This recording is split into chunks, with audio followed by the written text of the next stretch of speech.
Hello and welcome to Web3 Diaries. I am your host Shikha Singh. Hello, I'm your host Roshni Shingre. We are giving you a daily dose of new snippets from the Web3 universe. Hello and a very warm welcome. I am Ruchi Sharma. Let's start the news for today. Bitcoin's near-term outlook appears constructive as blockchain data shows short-term holders of the cryptocurrency are moving coins at a profit. The 7-day moving average of the short-term holders' spent output profit ratio has recently moved back above 1, according to blockchain analytics firm Glassnode. After a brief stint of coins moving at a loss, STH-SOPR is now back above 1, analysts at Blockware Solutions said in a weekly newsletter.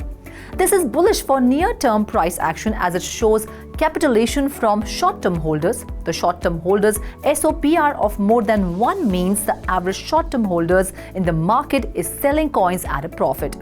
A reading below 1 is considered a sign of capitulation, while a reading of 1 indicates the average short-term holder is just breaking even.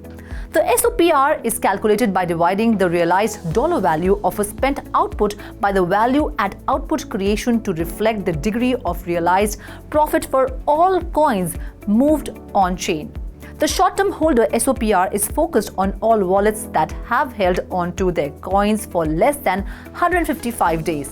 The STH-SOPR has historically stayed above 1 during bull markets. That's understandable as rallies allow short-term holders, mostly new entrants, active traders or weak hands, to liquidate their holdings at a price higher than the acquisition cost. Besides, the area around 1 tends to act as a support level during bull runs, as holders expecting continued price rallies see their cost basis as a profitable buying opportunity.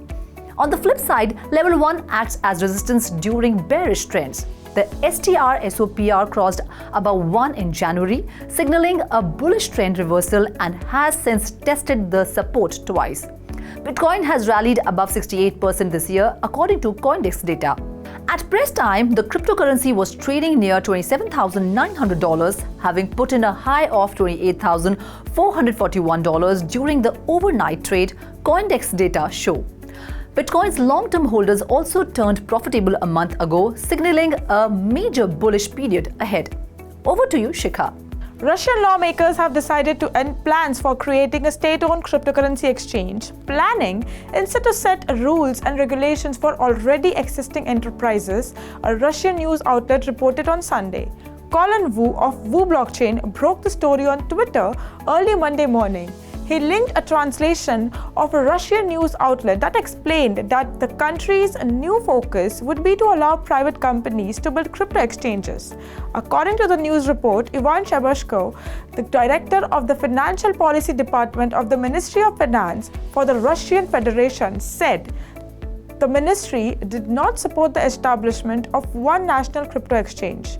The idea instead is to legally regulate the possibility of creating such sites by business. And Natalie Aksakov, head of the Russian Lower House Committee on Financial Markets, added instead of creating one national crypto exchange, it is planned to establish rules for the establishment and operation of such infrastructures. He added that crypto exchanges will be allowed to facilitate cross-border payments, although he did not specify which ones, and acknowledged that they would probably face new restrictions.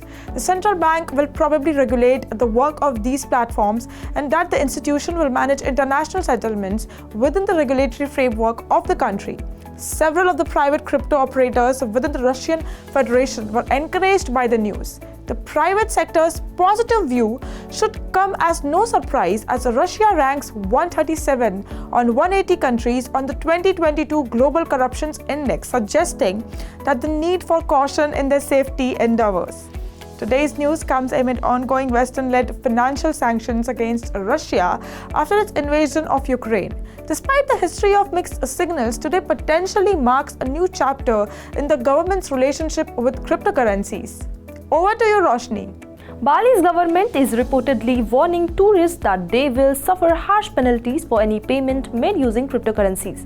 According to a new report from Channel News Asia, Bali's governor Ryan Koster is sending a firm message to foreign tourists that crypto is an illegal form of payment, including at hotels, restaurants, and small businesses. Says Koster, foreign tourists who behave inappropriately, do activities that are not allowed in their visa permit, use crypto as means of payment and wallet other provisions were dealt with firmly. Joining Foster were other government officials including Bali's Police Chief Inspector General Putujayan Danuputra. Costa outlines some of the penalties crypto payment offenders could face.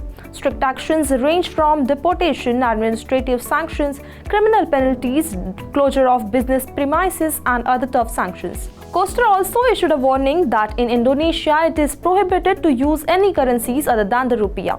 Fines for doing so include imprisonment of up to 1 year and a maximum fine of 200 million rupiahs or about $13,300. While crypto is banned as the method of payment in Indonesia, the country does allow people to hold crypto as an asset, according to Channel News Asia.